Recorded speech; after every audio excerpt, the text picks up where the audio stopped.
Total कितनी संगीति हुई? 6। चौथी बौद्ध संगीति में अध्यक्ष।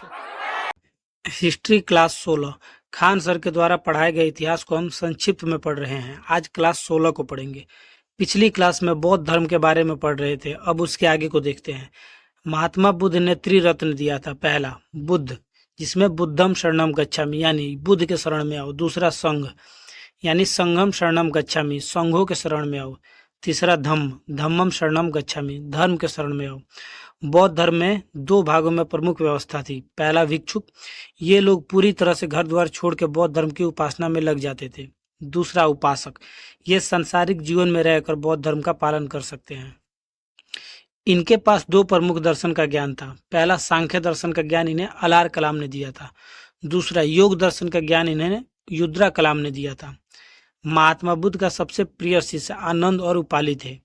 आनंद के कहने पर ही इन्होंने बौद्ध संघ में महिलाओं का प्रवेश किया, नहीं तो पहले ये नहीं था। बौद्ध धर्म में महिला भिक्षुक नहीं हो सकती थी, उपासक के तौर पर रह सकती थी।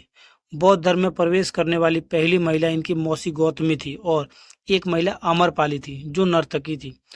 उस समय के सबसे प्रमुख भाषा पाली में इन्होंने अपना उपदेश दिया था। बौद्ध धर्म की प्रमुख पुस्तक त्रिपिटक है। त्रिपिटक श्रीलंका की भाषा सिंगली में लिखा गया था।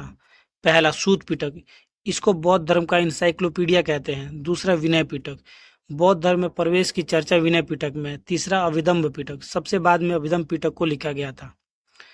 पावापुरी जैन धर्म का प्रमुख केंद्र है। यहीं पर महावीर स्वामी ने अंतिम उपदेश दिया था।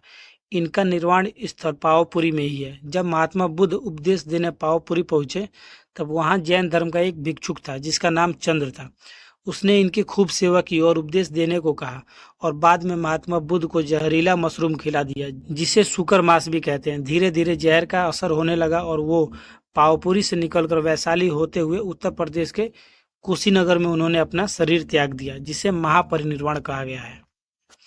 इनके मृत्यु के बाद बड़े बड़े सम्मेलन का आयोजन किया गया। 483 ईसा पूर्व इनका परिनिर्वाण हुआ तो बौद्ध भिक्षुकों के द्वारा ये निर्णय लिया गया और एक बहुत बड़ा सम्मेलन बुलाया गया जिसे संगीति कहा गया। इस संगीति के लिए इस समय पूरे विश्व से बौद्ध भिक्षुक आए थे। इन्होंने उपदेश दिया और इस समय बहुत सी पुस्तकें भी लिखी गई। बौद्ध धर्म के विकास के लिए 4 संगीति हुई। हर संगीति में लगभग 100 साल का अंतर होता था। पहला 483 ईसा पूर्व हुई थी। ये राजगीर के बिहार में और राजा थे उस समय अजातशत्रु और अध्यक्ष थे महाकश्यप। दूसरी संगीति 383 ईसा पूर्व हुई थी। स्थान था वैशाली बिहार में ही और राजा थे कालाशोक, अध्यक्ष थे साबक मीर। तीसरी 255 ईसा पूर्व पाटलिपुत्र के बिहार में, राजा थे अशोक और अध्यक्ष थे मोगलीपुत्तिस गोसाल। और चौथी हुई थी प्रथम सदी में। स्थान था कुंडलवन जो कि कश्मीर में है और राजा थे कनिष्क, अध्यक्ष थे वसुमित्र और उपाध्यक्ष थे अश्वघोष। चौथी बौद्ध संगीति में बौद्ध धर्म 2 भागों में बट गया, पहला हीनयान और दूसरा महायान। चलिए समझ में आ गया कि नहीं आ गया? नेक्स्ट क्लास को कल करें, ठीक है।